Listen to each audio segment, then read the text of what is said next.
سلام به همه دوستای گلم، امیدوارم که خوب و خوش و صحتمند باشین. یک مدت بسیار طولانی اصلا ویدیویی نگرفتم و بعد یه مدت اومدم یه ویدیو خیلی جذاب رو در اختیار شما بذارم. امروز داداشم مهدی یه لوکیشنی پیدا کرده که تمام جنسای اونجا حراج و قیمتای خیلی خیلی پایین داره و خب از اینجور شاپا و مغازه‌ها چند تایی داخل تورنتو هست. توی بقیه شهرام فکر کنم حتما باشه. شما میتونیم بگردین، من آدرسش رو زیر همین ویدیو میذارم ببینین که هست توی شهرتون یا نه. قضیه این فروشگاه جوریه که وقتی شما از آمازون یا سایت اینترنتی خرید میکنین و اون جنس خوشتون نیومد یا اینکه زمانی که میرسه باز نکرده پشیمون میشین، یک جنس بهتری پیدا میکنین، مستقیم ریتورن میکنین. اینجا قوانین ریتورنش خیلی آسونه و اون جنس شما برمیگردین به شرکت، اما اون شرکت چک نمیکنه که ببینه آیا این خرابه که ریتورن شده یا هیچ مشکلی نداره، که 90% حالات سالمه. به خاطر همین اینا رو همه رو جمع میکنن و به قیمت عمده‌ای میدن به این فروشگاه و این فروشگاه هم بعضی وقتا جنسایی هستن که 800-900 دلار رو روی $2 میفروشن و اگه شانس داشته باشی میتونی همچین جنسایی پیدا کنی و هر روز هفته قیمت متفاوتی داره. حالا بیشتر اینجا توضیح نمیدم، حرکت میکنیم بریم. هوا ابریه فعلا، یکم ویدیوم تاریک اینجا اومده اما خب گذری هستش، تا اونجا برسم مطمئنا هوا روشن میشه و شما میتونین خیلی بهتر ویدیو رو ببینید. خب بعد یه سفر 2.5 ساعته بالاخره رسیدیم. اسم فروشگاهمون کلرنس سنتر هستش که همون فروشگاه تخفیفا هستش و خب دوستای گلم این صدا گذاری بعداً انجام شده چون صدای موزیک داخل فروشگاه کپی رایت داشت و من مجبور شدم بعداً صدا گذاری کنم. همون جوری که میبینید هر روز هفته قیمت متفاوتی داره و فقط جمعه قیمت $2 داره. اینم ظاهر داخل فروشگاه. تمام بسته ها هست اینجا، هر کدوم دلتون خواست میتونین باز کنین.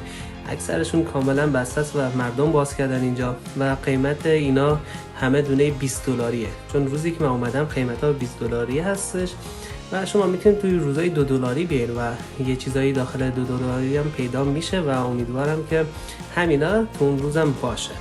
خب کم کم این وسایل بهتون نشون میدم بعضی چیزا رو، اما خب درست نمیتونم اینجا ویدیو بگیرم چون بعضی خوششون نمیاد داخل ویدیو بیان، به خاطر همین خیلی سریع و خلاصه بعضی چیزها رو بهتون نشون میدم و خب توجه داشته باشین همه اینا قیمت هر کدومشو که بخواین بگیرین فقط و فقط $20 هست و خیلی چیزها ارزش اصلیشون خیلی بالاتره. مثلا این جارو برقی که میبینین شاید نزدیک 300 یا $400 قیمتش باشه و صفر هم هست، اصلا استفاده یک بار هم نشده. اینجا به قیمت $20 میده و خیلی چیزهای دیگه که همینجور توی تصویر کم کم برای شما نشون میدم. تریپود هستش و اینجا یه دونه پرینتر هستش. ببین روی خود پرینتر $100 قیمت نوشته اما شما اینجا فقط $20 پرداخت میکنید و صفر هم هست، هیچ استفاده ای ازش نشده. داخل کارتونه و حتی شاید یک بارم به برق نخورده باشه. شما اینجا میتونید تو برق بزنید تست کنید و با توجه به همون بگید. این هم داداشم مهدیه که سعی میکنم توی ویدیوهای دیگه همراه بیان. نمیدونم تلویزیون چیه، یه چیزی پیدا کرده اینجا. اینجا هم میرم بالا، میخوام نشون بدم که اطراف از بالاتر یه ویدیو بگیرم. دستم کمی میلرزه و این ویدیو با تلفنم گرفتم و کیفیت خیلی خاصی نداره. اینجا هم یه دونه اسکوتر برقی پیدا کرده داداشم و خب برای $20 واقعا مفته، اما خب با توجه به شرایط شهر تورنتو استفادهش نمیتونیم بکنیم. ما نیازی نداریم فعلا، فقط برای تست کردن یک بار میدیس رو وامیسه روش ببینه که امنه یا نه. دوستان نظرتون چیه؟ توی ویدیوهای بعدی داداشم بیاد و با همدیگه یه چند تا ویدیو ریاکشن درست کنیم. کمی خجالتیه و من خیلی اصرار کردم و راضی نمیشه بیاد داخل ویدیو. اگه به نظرتون بیادش توی کامنت ها بنویسین روحیه بگیره و بیاد با من چند تا ویدیو درست کنم.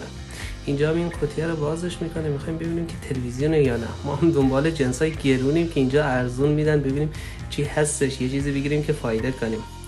این یکی هم از این جارو برقی دستی ها هستش، دفترچه راهنما و همه چیزش هنوز سر هم نشده، یعنی خودتون میگیرین و این قطعات رو به هم وصل میکنه اون جارو برقیه میشه.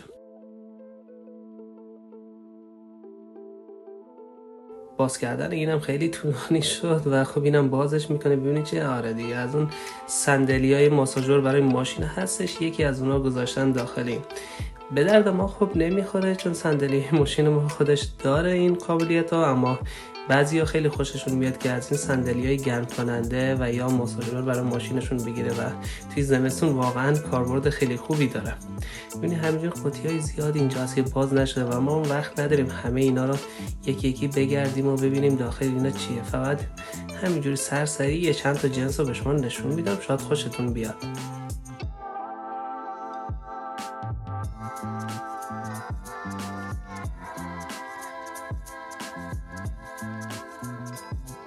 قهوه سازم خیلی قیمتش خوبه به نظر من، قهوه ساز قشنگیه و کسایی که دوست دارن میتونن همچین جنسایی رو اینجا پیدا کنن و کارتونش هم همین دور و بر باید باشه چون مردم دیگه باز کردن و همینجوری یه جایی انداختن. بعضی‌ها رو مثل این کاملا شکستن. این اجاق الکتریکی بودش که معمولا داخل کانادا از گاز استفاده نمیکنن و اجاق گازها همه برقی هن.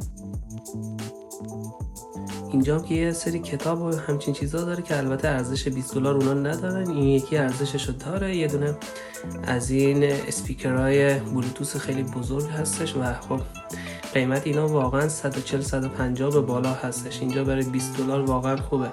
این یکی هم یه دونه ضبط ماشینه که اینجا گذاشتنش و ریموت و همه چیزش هست، اما خب بازم میگم کسی که نیاز داشته باشه میتونه همچین چیزایی پیدا کنه. در غیر این صورت پولتون رو الکی حرام نکنین برای هر چیزی. اگه دمپایی نیاز داشتین مخصوصا مامانا میتونین اینجا دمپایی با کیفیتی پیدا کنین و خب سنگین هم هستن، جوری بزنین که بچه‌هاتون دیگه جرأت بی احترامی نکنن. این هم یه دونه کارت گرافیک RX 580 بودش و 8 گیگابایت. کسایی که کامپیوتر بازن میدونن چه جونوری هستش. این هم یه دونه از این جارو برقیای رباتی هستش که خودکار خودش تمیز میکنه. قیمت روی جبه $100، اما اینجا ارزون تر میده. یه چیزایی هم مثل این مال لوازم آرایشیه چیه نمیدونم، اما هستش. کسایی که بخوان میتونن پیدا کنن. جنسای خوبی از اینجا. و خب همینجوری بعضی جواهر هم وسایلاشون رو در آوردن، بدون خود وسیله همونو گرفتن بردن.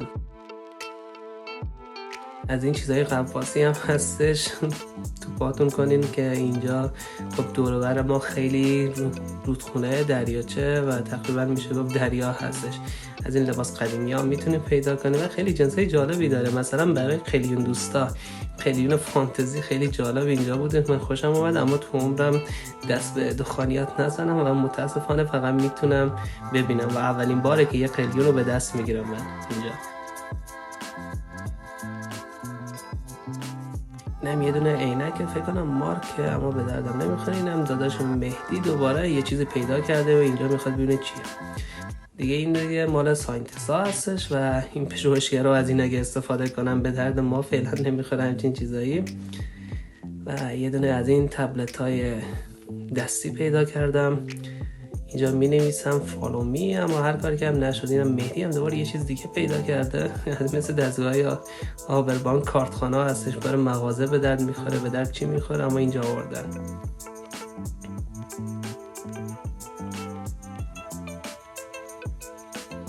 پاکم نمیشه، مثلا این خرابه. هر جنسی که از اینجا میگیرین حتما چک کنین که درسته یا نه. خب امیدوارم از این ویدیو خوشتون اومده باشه. تا یک ویدیو دیگه خداوند یار و نگهدار همتون.